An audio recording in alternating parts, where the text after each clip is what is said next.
Congratulations on the film. Well, thank you. Really enjoyed it.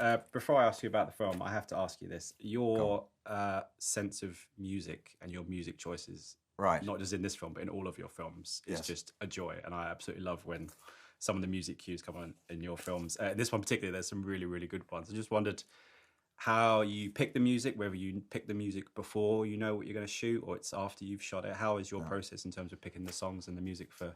Weirdly, I write the scripts to music. Okay. So it's a real important part of the process. And the music, I believe, is the thing that takes the film off the screen and in your ears and into your soul or whatever it is that makes you tingle when it's working.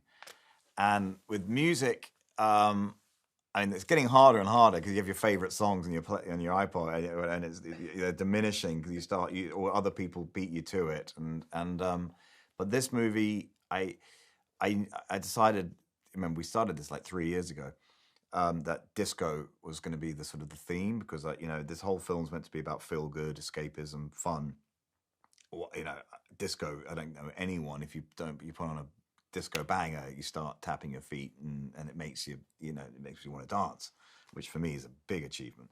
And so disco and this one, we lots of disco songs. We actually wrote that song at the end because we couldn't get the disco track to fit one of the action sequences. I tried everything, and in the end I went, fuck, we're gonna have to, sorry, am I allowed to swear?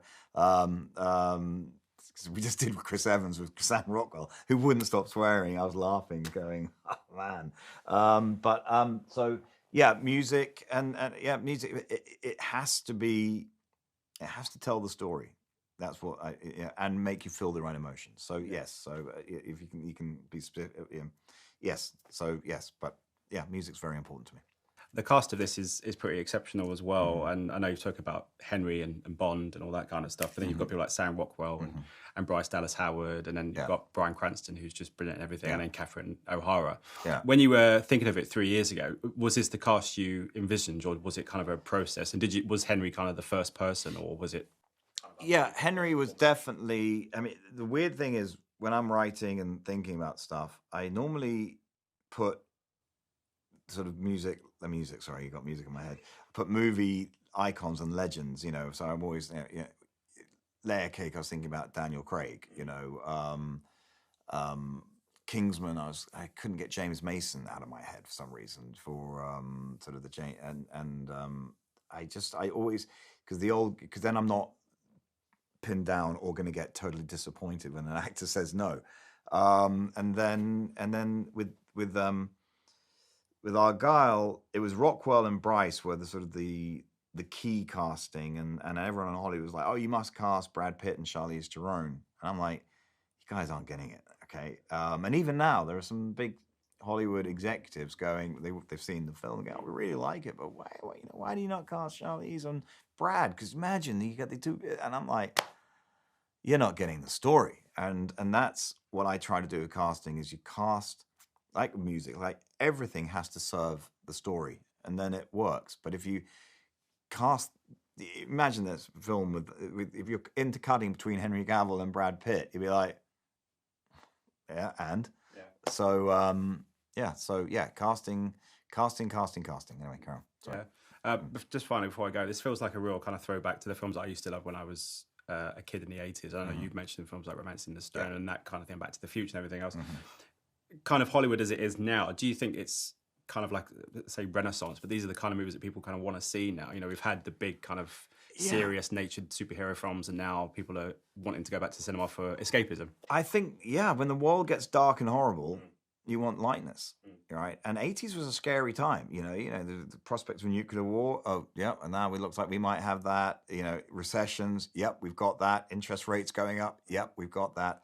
And that's when, if you think about music, art, films become lighter because it's a counter culture to the craziness that we're part of. And I think, I don't know what's going to happen with cinema. I mean, it's been a very interesting year. I mean, Barbie and Oppenheimer sort of blew up, made the Hollywood execs think, oh my God, we're not going to get away with just doing formula after formula after formula. Now, that means they're going to go into an uncomfortably new territory where they have to start backing directors and originality. They don't like doing that.